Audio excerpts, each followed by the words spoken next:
In the story of Basilio, Basilio came to his mother Sisa with blood on his forehead.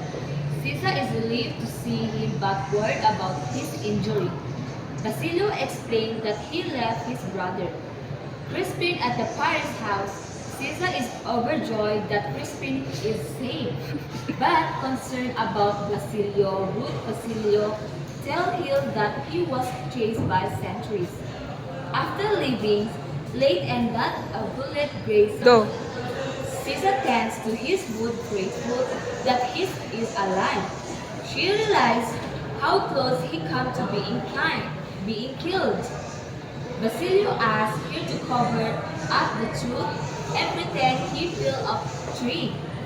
When Caesar asked about Crispin, Basilio revealed that he stayed behind because of missing money. Basilio is careful not to mention that brother was beaten. Caesar is thankful that his sons are safe, despite the dangers that Go. Caesar is thankful that her sons are safe, despite the danger they face. Caesar defends her sons. Crispin's agents' operations drive by property. Basilio concerned about his father.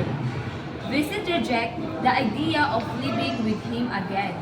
Despite Caesar's effort to comfort Basilio, he prepared the correct life of just the three of them.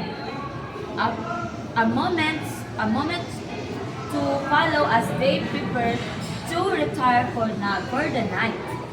Caesar exercises the lamp symbolizing covering up to feeling to protect against external country. Basilio, conflicted by truth of Crispin's and history and distress, eventually fall asleep and dream.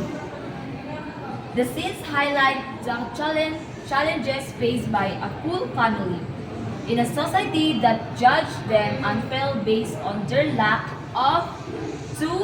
lack of wealth and showcase their strength and in the face of adversity in a chamber lit by two candles. The Paris priest listens to the head sacristan and track him with a language. Crispin trembling sought figure as the pride question and track him with a sins. The boy resisted but was by the sacristan blow. Meanwhile, Crispin brother the boy the I got to be. Emilio witnessed the brutality, seeing his siblings suffer and eventually to the abuse after awakening from a nightmare. Basilio confided in his mother Sisa about disturbing dream of harving in the field. Despite here in dreams, Sisa listened as Basilio shared his plan. The scene of the violence and field depicted in the chamber contrasts with Basilio's dreams of peace and abundance, highlighting and the harsh reality faced by the character. The emotional impact of the abuse suffered by Crispin results. Ikatbi Humble wanted to stop working to the Paris and suggest a new plan to her mother.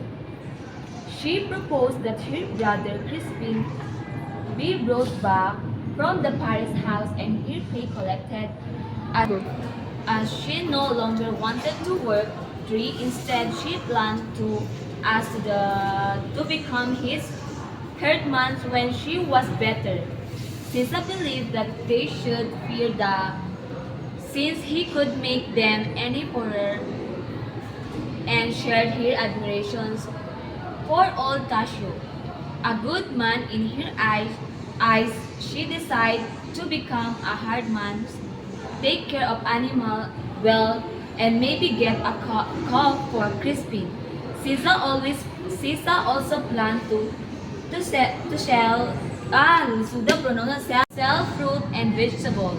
catch bird and will goat, fish, and eventually hunt to earn money. To keep the heart owner happy, she would offer firewood and eventually ask for land to grow crops. This plan would allow them to have new clothes, eat well, and be together every day, Sisa. Hope Crispin would become a doctor with her support. Sisa embraced her son.